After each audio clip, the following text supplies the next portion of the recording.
Hey everyone, it is Beth, and this is the weekly card reveal.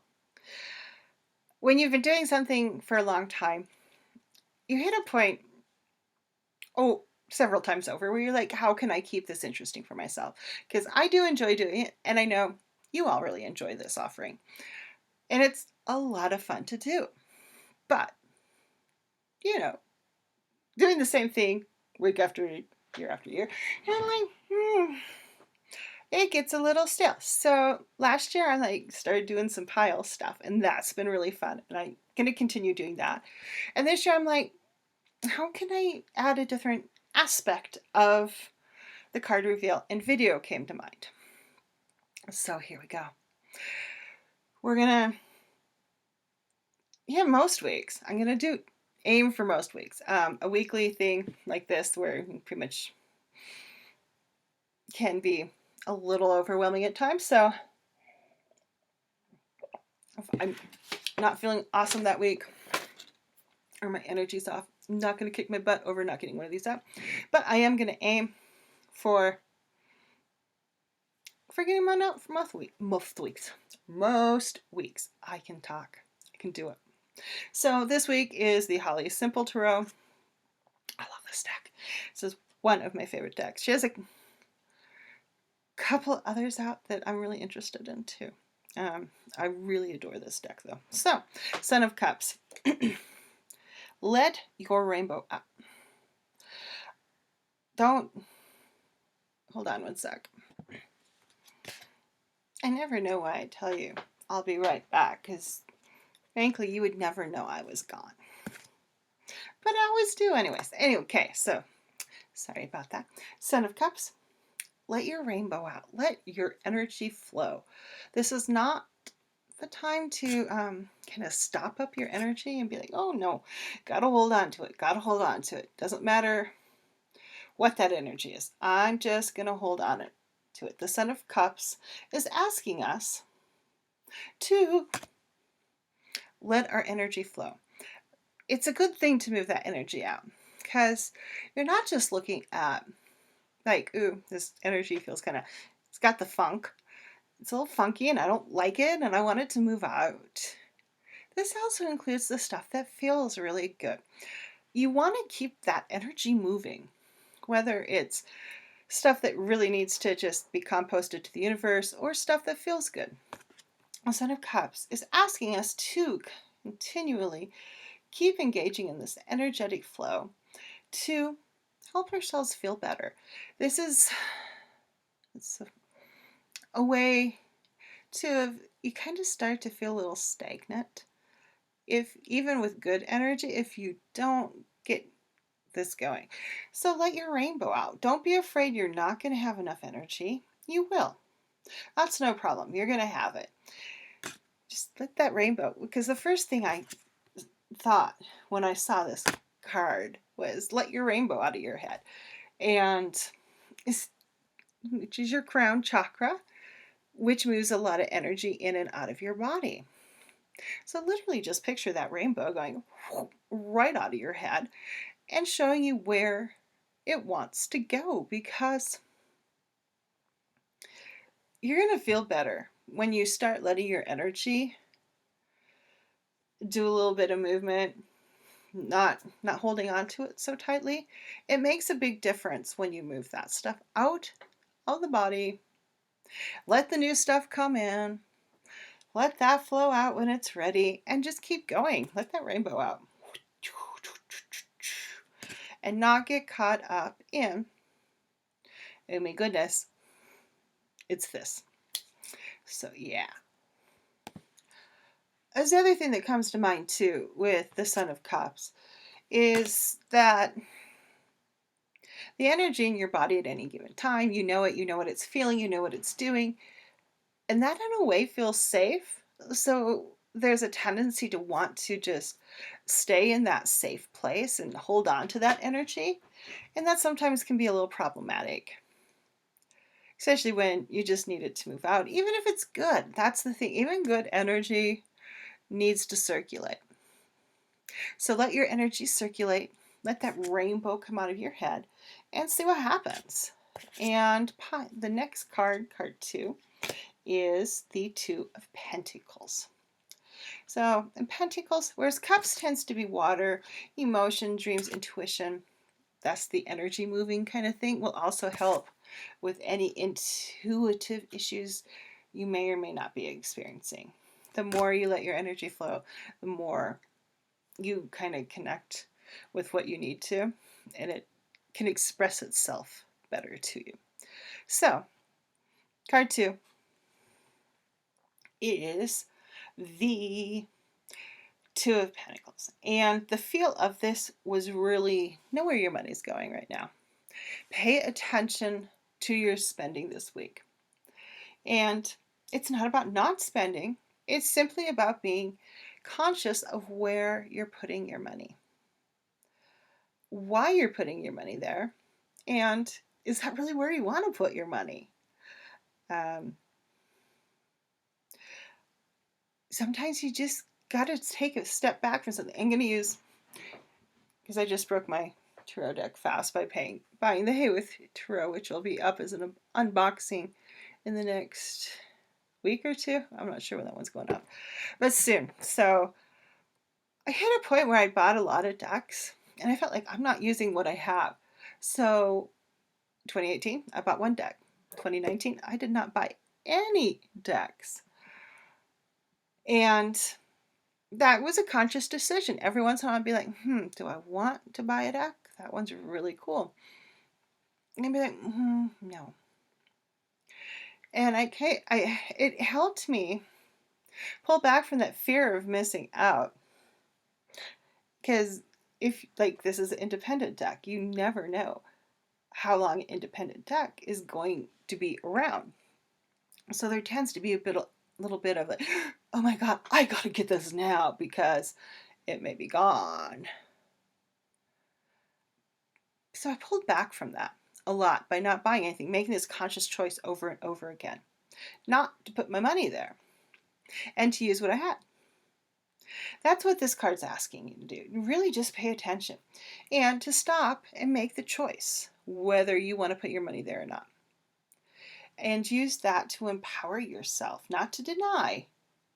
It's not a punishment. This is not about like, you can't have this because you didn't do this, or you just can't have it. It's the choice. You know, I could buy that, but I don't know if I'm going to really use it. Maybe I shouldn't buy it. Oh, that looks really exciting. Wait a day. Is it still exciting? Then by all means, go for it. You know, it's paying attention to why you're spending the money, what the feeling of spending that money is. Is it feeling good? Is it feeling like you're just buying to buy? Do I have a cat? Oh. I don't see cat paws, so I'm going to assume I don't have a cat out there. The door starts going do-do-do-do. Well, no, it's Magnus. But, so pay attention to where you're putting money, why you want to put it there, how it's making you feel emotionally. And remember that the choice not to spend is not a denial. It's not a punishment. It's a choice to simply put your money elsewhere, whether that would be in savings or your bank account or on another purchase that you may want more or need more. It's conscious spending. It's being very clear about where you want to put your money. Alrighty, one more card. I think it was probably fortuitous that this was the week I decided to try and do the first video with just singles instead of multiples. So it's kind of like, it's like, even though I've been doing like the monthly forecast and stuff like that, it's still, when you do something in a different format, it always feels a little bit odd. So, okay, let's get on to strength. This is one of my favorite strength cards. I love this heart thing. Totally just, I saw this. I'm like, oh my God, I love this.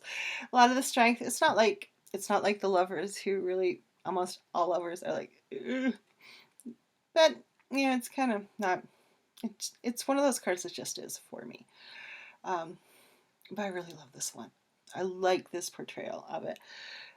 And it often reminds me that strength is found within the heart, and that one needs to make sure you have your own definition of what strength is, of what being strong is, instead of just going by the definition that you've been handed by your culture and society. Of really getting conscious once again. It's like there's kind of a theme of consciousness this week, with consciously moving our energy, consciously looking at where we're spending our money, consciously knowing what does the word strength and strong mean to you, and how can being expressive and sensitive be a strength. Where can you use those things that we're told, oh, you're too sensitive, you're too emotional? Where can those things be a strength?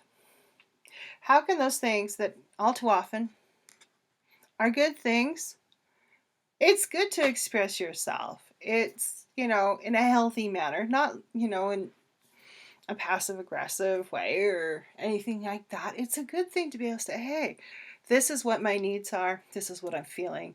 And have someone else be like, okay, I hear you. Oh, I see where I can help you, support you with your needs, or what, it's like, okay, I can see how I'm playing a role in you feeling that way. So I'm going to do this to help alleviate my part of what's making you feel that way. That's a good conversation to be able to have with someone. That is a strength. That being able to express yourself and be heard and seen and validated and work together to change what needs to be changed in your life, whether it's within a relationship, friendship, or just the dialogue with yourself. Yeah, because expressing things to yourself can often be a very interesting thing. In the Heartlight Transition group this week, we've been talking a lot about reframing things. How do we work through the negative aspects of things like negative self-talk and working more closely with the shadow? And one of the day after, I wrote this big long post for them. If you want to join the Heartlight group, by the way, link is down below for YouTube. But I wrote this big long post for him about it, and the next day, I'm like, geez, I so suck at marketing. I haven't got this one thing up. I'm like, there's just me. The cat refuses to do any work. He's super cute and sweet, but he's really just not a good virtual assistant. Or actually just assistant. He's good emotional support, though. So, other than blaming my cat for not doing work, because we all know the cat's not really going to do it. But really, he's my only employee, so I'm like, no, it's not. There's one person. Everything's not always going to happen exactly what I think it should happen. And so that was a strength there. That was a reframe. That was me having an internal dialogue with myself of going from I suck to, hey, wait a minute, that's not so true. Let's not talk to ourselves in that way. That's a strength. And that's not a strength that we would, society would not say that's a strength. We're supposed to be strong and stoic. There's kind of that stoic grace under pressure kind of concept that's still used a lot today. And sometimes I think that grace under pressure theme has morphed into get over it as a theme, suck it up as a theme, and that's not a strength. Being sensitive, being able to express your emotions, to feel your emotions and realize you're going through them, is a strength. So define how you see strong. How is strength within your life? How are you strong in your life? So, yeah, that was fun. So, Seven of Cups. We're just going to let our rainbows out, let energies flow.